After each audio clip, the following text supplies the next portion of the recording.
दोस्तों जय हिंद जय भारत। मैं मदन लाल आज़ाद, संस्थापक संयोजक all India bike board taxi union. आज दिनांक 3 सितंबर 2020 को आपके समक्ष प्रस्तुत हूँ राजधानी दिल्ली से कुछ खास समाचार आपको बताने के लिए और एक दो अपील आपसे करने के लिए अपने 30 सितंबर 2020 के सत्याग्रह आंदोलन के संदर्भ में। दोस्तों सबसे पहली सूचना तो ये है कि जो बाइक बोर्ड टैक्सी स्कैम में फ्रेंचाइजी हेड था विजयपाल कसाणा, कल उसकी गौतम बुद्ध नगर जिला न्यायालय में जमानत लगी हुई थी, वो निरस्त कर दी है जिला न्यायालय ने। एक अच्छी खबर है। और दूसरी खबर ये है कि 2-3 दिन पहले ईओडब्ल्यू उत्तर प्रदेश ने जो संजय भाटी की पत्नी थी दीप्ति बहल और उसका जो साथी था रविंदर वर्मा, उसकी पत्नी और कई लोग उसके संजय भाटी के परिवार के जो फरार चल रहे हैं, उनकी जो इनाम राशि थी वो 25,000 से बढ़ा करके 50,000 रुपये कर दी है। अगर उनकी कहीं भी कोई भी गिरफ्तारी उनकी सूचना देगा और गिरफ्तार कराएगा तो उस व्यक्ति को 50,000 रुपये का इनाम मिलेगा। रविंदर वर्मा, उसकी पत्नी दीप्ति बहल और अन्य जो संजय भाटी के परिजन और साथी फरार हैं बाइक बोर्ड टैक्सी स्कैम। यही स्थिति दोस्तों हेलो टैक्सी स्कैम में हो गई है। हेलो टैक्सी स्कैम के जो भी 18-20 मुजरिम हैं जो अभी तक फरार चल रहे हैं, जिनके नॉन अवेलेबल वारंट इशू हो चुके हैं दिल्ली कोर्ट से, और उनकी गिरफ्तारी पर भी 50,000 रुपये का इनाम घोषित हो चुका है। अगर कोई भी कहीं भी, चाहे डेजी मेनन हो, राजेश महतो हो, वो दूसरा कौन सा महापात्रा है वो हो, या सुंदर भाटी या जो भी हैं, वो अगर कहीं दिखते हैं तो उनकी सूचना तुरंत पुलिस को दें। पुलिस उनको अरेस्ट करेगी और आपको इनाम दिया जाएगा। दोस्तों इसके अलावा जो मैं खास बात आप सबको बताना चाहता हूँ आज वो ये है कि हमारा ये जो अभियान है ठगमुक्त बेईमान रहित भारत निर्माण का, इसमें काफ़ी गति पैदा हो गई है। काफ़ी तेज़ी से साथी जुड़ते जा रहे हैं। राधा माधव कॉरपोरेशन लिमिटेड ठगी प्रकरण के लोग पहले से ही हमारे साथ थे काफ़ी बड़ी तादाद में। साइंस सिटी के भी हमारे साथ थे। कैची पिक्सल वाले नए जुड़े हैं। फ्यूचर मेकर के बहुत सारे साथी हमारी यूनियन से और हमारे इस ठगमुक्त बेईमान रहित भारत निर्माण अभियान से जुड़ गए हैं। और एक रामेल इंडस्ट्रीज है, उसके काफ़ी साथी जुड़े हैं। PACL के बहुत सारे साथी जुड़ गए हैं। रोज वैली वाले, एवरग्रीन वाले, और जी आपका गो राइड, गो बाइक, ऑक्सी 300, राजू और इस तरह की बहुत सारी कंपनीज जिन्होंने हमारे देश के लगभग 10 करोड़ नागरिकों को बारी बारी से ठगा, चीट किया, उन तमाम ठग कंपनियों के पीड़ित हमारे इस अभियान से जुड़ते जा रहे हैं। और उम्मीद है कि आपका ये जो आंदोलन है 30 सितंबर 2020 का संसद के घेराव का, ये एक विशाल आंदोलन के रूप में परिवर्तित होगा और हम उस दिन सरकार को बाध्य कर देंगे आपकी उस न्यायपूर्ण मांग को मानने के लिए, जिसे अनियमित जमा योजना पाबंदी कानून 2019 कहा गया है। आप सबको पता होगा कि जब ये कानून पार्लियामेंट में जुलाई 2019 में पारित हुआ था तो सरकार ने इस कानून को लेकर बहुत बड़े बड़े दावे किए थे। हमारे मेंबर पार्लियामेंट्स ने भी बड़ी उम्मीदें जताई थीं, इसीलिए सर्वसम्मति से पूरी संसद ने इस कानून को पारित किया था। और इसमें ये प्रावधान किया गया था कि जितनी भी ठग कंपनी हैं उनके खिलाफ सरकार एक्शन लेगी, उनको प्रतिबंधित करेगी, उनकी चल अचल संपत्ति को सीज करेगी, नीलाम करेगी, और सरकार स्वयं उन लोगों का पैसा वापस करेगी जो भी लोग इस तरह की अनियमित जमा योजना चलाने वाली कंपनीज हैं और वो जिनको भी ठगती हैं। ये इसका मेन प्रोविज़न था। एक और इसमें सख्त बात ये थी कि जितने भी लोग इन ठग कंपनीज की स्कीम्स को प्रमोट करते हैं या इनका प्रचार प्रसार करते हैं या विज्ञापन करते हैं, जैसे आपने देखा होगा बहुत सारी कंपनीज का प्रचार सरकार के मिनिस्टर्स करते हैं, हीरो हीरोइंस करते हैं, खिलाड़ी करते हैं और जो मॉडल्स होते हैं वो करते हैं। तो इस तरह के लोगों के खिलाफ भी इस कानून में सख्त एक्शन लेने का प्रोविज़न बनाया गया है। ऐसे लोगों के खिलाफ भी मुकदमा दर्ज होगा और उनको भी दंडित किया जाएगा, उनसे भी जुर्माना वसूला जाएगा। ये प्रोविज़न है दो मोटे मोटे। तीसरा प्रोविज़न ये था कि एक निश्चित समय सीमा 180 वर्किंग डेज के अंदर सरकार इस तरह की ठगी मामलों में ट्रायल कंप्लीट कराएगी, स्पेशल कोर्ट गठित कराएगी स्पीडी ट्रायल होगा और तमाम ठगी पीड़ितों का पैसा वापस करना सरकार की ड्यूटी होगी और ये अनिवार्य ड्यूटी होगी। ये 3 मोटे मोटे प्रावधान हैं अनियमित जमा योजना पाबंदी कानून 2019 के। लेकिन दोस्तों, बड़े दुख की बात यह है कि आज 1 साल से भी ज़्यादा हो गया इस कानून को पास हुए पार्लियामेंट में, लेकिन सरकार ने इस कानून के रूल्स को नोटिफाइड नहीं किया। न कोई स्पेशल कोर्ट देश भर में इस कानून के तहत बनाई गई, न कोई अथॉरिटीज अभी तक अपॉइंट की गई, न कोई इन्वेस्टिगेशन एजेंसीज तय की गई कि कौन इन्वेस्टिगेशन करेगा। और इन बातों को भी छोड़िए, आज तक इस कानून के तहत एक मुकदमा दर्ज नहीं हुआ पूरे देश भर में।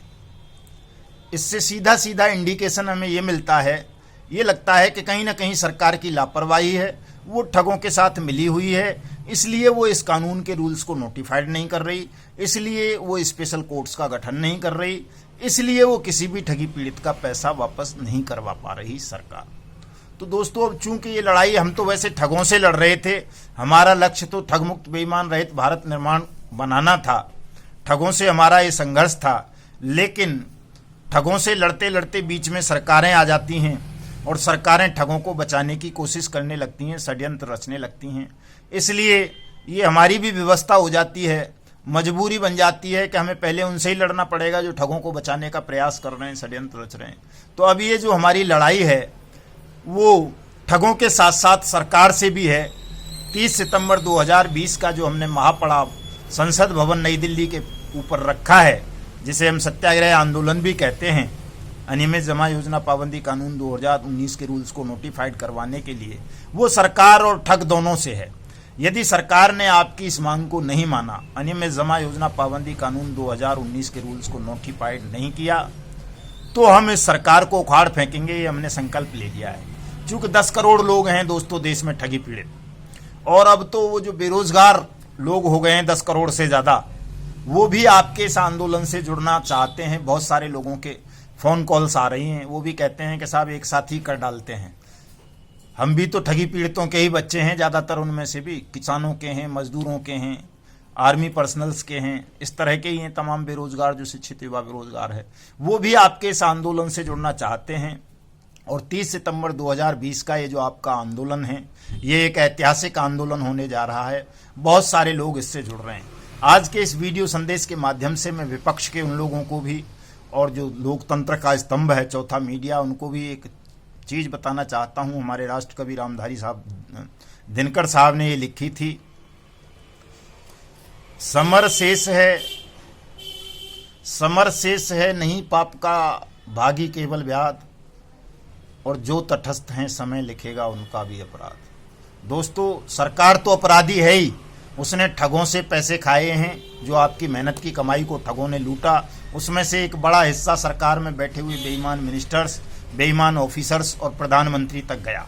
इसलिए सरकार न अनियमित जमा योजना पाबंदी कानून 2019 को नोटिफाइड करना चाहती है, न ठगों की प्रॉपर्टीज को सीज और नीलाम करके आपका पैसा वापस देना चाहती है। सरकार तो दोषी है ही है ठगों के साथ साथ, लेकिन जो विपक्ष में बैठे लोग हैं, जो सरकार पर दुनिया भर की उंगलियां रोज की उठाते हैं, उन लोगों को भी हम निरपराध नहीं कह सकते, क्योंकि इन ठगी प्रकरणों पर कोई भी विपक्ष का नेता या मीडिया मुंह नहीं खोल रहा है, जबकि उनका धर्म था, फर्ज था, कर्तव्य था कि जिन ठगी प्रकरणों में हमारे देश के 2 लाख से ज़्यादा सैनिकों को ठग लिया गया हो, जिनके शरीर के खून को निकाल करके बाजार में बेच दिया गया हो, जिसमें करोड़ों किसानों और मजदूरों की जिंदगी को तबाह कर दिया गया हो, उन ठगी प्रकरणों के खिलाफ विपक्ष के लोगों को बोलना चाहिए था, मीडिया को इस पर डिबेट्स करानी चाहिए थी, लेकिन उन्होंने अपने कर्तव्य से विमुख होकर के इन तमाम चीज़ों को उपेक्षित रखा,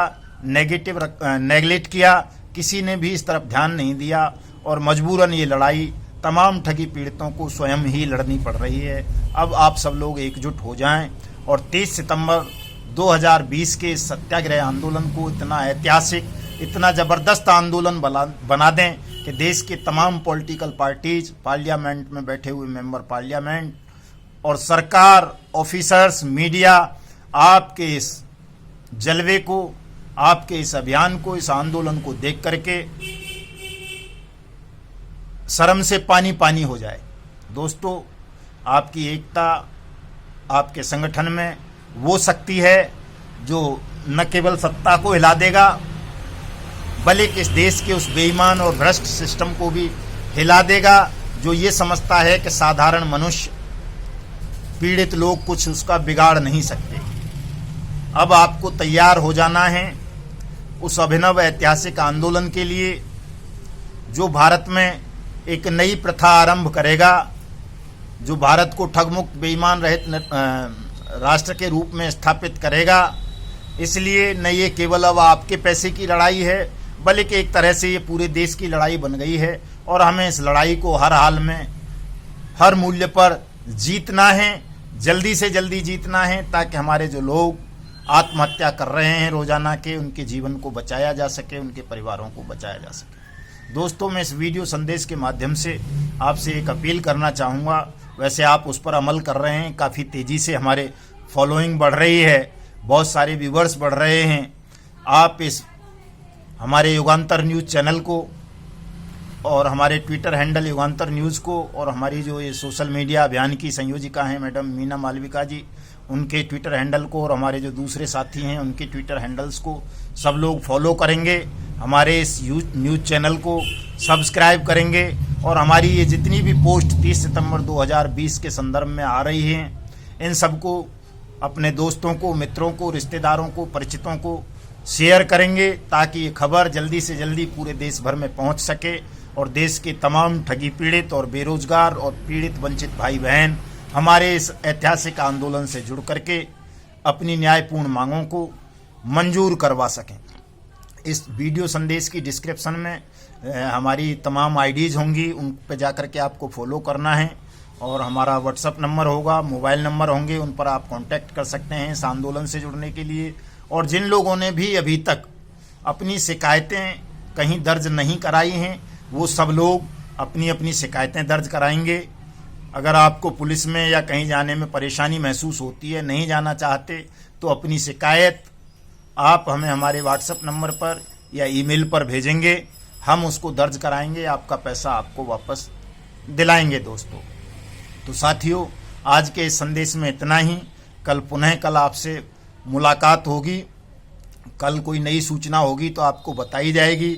इसलिए आप सब लोग इस न्यूज़ चैनल को अवश्य ही सब्सक्राइब कर लें और इसका विस्तारीकरण करें ताकि आपकी आवाज़ को कहीं कोई दबा ना सके और आपकी आवाज़ के समक्ष ये बेईमानों की और ठगों की आवाज़ छोटी पड़ जाए, बहुत तुच्छ पड़ जाए और ये आपका पैसा जल्दी से जल्दी आपको वापस कर दें। जय हिंद, जय भारत।